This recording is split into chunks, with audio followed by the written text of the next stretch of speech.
start, and under the watchful eyes of Asunción Pérez Loriente from Spain and Felix Peter of Switzerland, the two starters who get these 6 finals underway.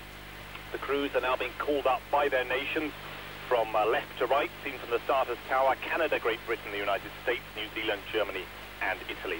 New Zealand have a title here to defend. They won this event with a different crew last year. And the United States have decided that this 4 is definitely their flagship crew. Or just a 14-year-old in the crew, together with 3 returners from last year's bronze medal crew in WRJC.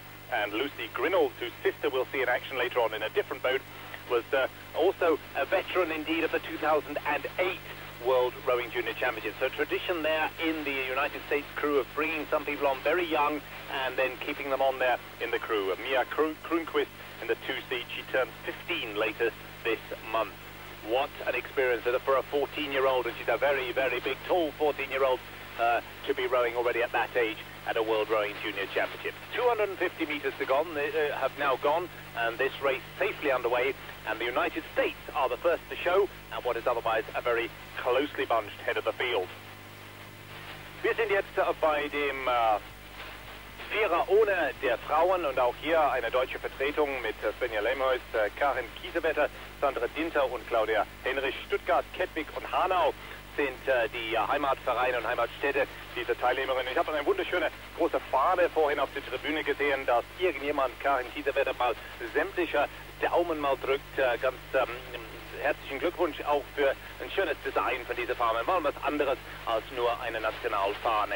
Und ich bin sicher, dass all diese Mannschaften dann großen Beifall dann ernten, wenn sie in diesem ersten Finale des heutigen Tages im Frauenvierer ohne jetzt Richtung Ziellinie dann fahren. Im Moment sind erst 500 Meter jetzt gefahren, die USA führen und Deutschland liegt im Moment an 5.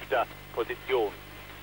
We're now moving into the second quarter of this very first final of the day, the 101st race of the program here in Eton. And the United States, this is their flagship crew, as I was told by their media officer at the start of the week. A very experienced lineup there on board.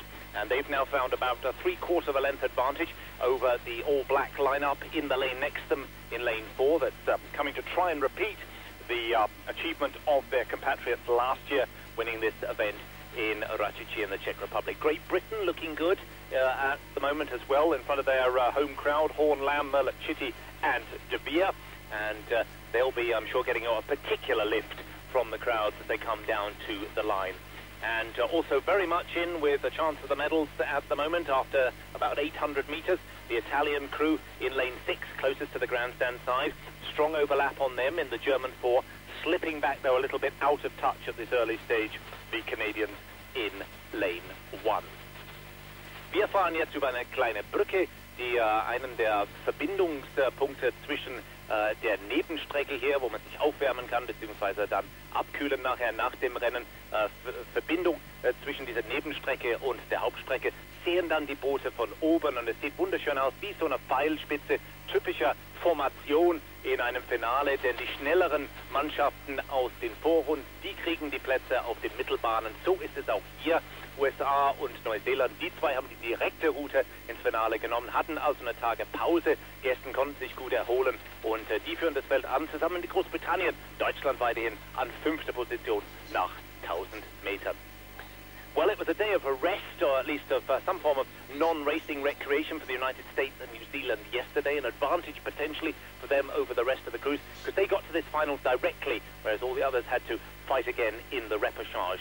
And that day of rest may have done the Americans and New Zealanders particularly good, because they're lying 1st and 2nd at the moment. Completing that Anglophone trio at the head of the field is Great Britain, on track at the moment after about 1,100 meters for a medal. Italy, though, in 4th position. Their bowwoman keeps on looking across to see where the British crew has got to, and Ludovica Lucidi has got to keep an eye on them and give the calls to the rest of their crew for what's the right moment to attack. They're being pressed hard from behind by the German 4 in the lane next to them, and Canada now have slipped back behind the umpire's launch. We've got about another 600 meters or so to go to the line. The United States looking for their first real sign of clear water ahead of the field. Great Britain matching the New Zealanders extremely well for second and third, and both of them, of course, trying to shake off any challenge that may come over the second half from the Italians, or the last quarter, as we'll now soon be into. The United States looking very good indeed. As I say, they brought back 3 members of their bronze medal crew last year, and what a step up for them in what for 3 of them is their last year as juniors, if they were able to get up on the medals rostrum here in the first final of the day and get a gold medal hung round their neck. Gold medals were hung round the neck of 4 New Zealand women last year. Looks well on track for another medal for the Kiwis this year, and I gather I am allowed to use the term Kiwis without getting into trouble. They're really leaning back at the finish, the New Zealanders, really working it through. They've got a close eye, of course, on the British crew, 2 lanes to their right, and as we now move to the increasingly large number of spectators as we come into the closing stages of this race, all these crews will be getting applause, but I'm sure a particularly big lift, of course, in front of the home crowd for Great Britain. And the gap back to Italy seems to be increasing from where I'm sitting, as far as I can tell. The leading trio trying to set themselves apart at the head of the field and keep the Italians and Germans at bay. Nur noch 250 Meter sind noch zu rudern in Vierer ohne und für Karin Kiesewetter und ihre Mannschaftskollegin, es sieht im Moment nicht ganz so rosig aus. Die sind im A-Finale, das ist schon wirklich was, aber auf die Medaillenränge fahren im Moment ganz eindeutig die Amerikanerinnen, die Neuseeländerinnen und die Britinnen vor ihnen.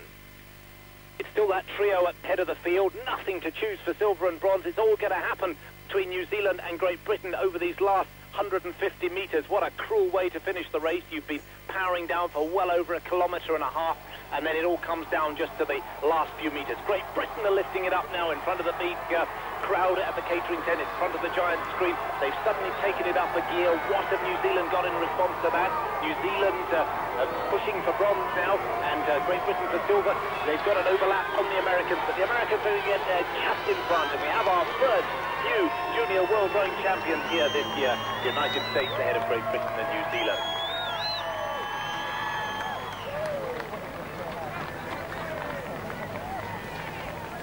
Oh, what an utterly absorbing and thrilling final as we wait for the Canadian boat to come through. Well done to all of you. What a terrific race, and congratulations to the United States of America. It's gold to the USA, silver to Great Britain, and bronze to New Zealand.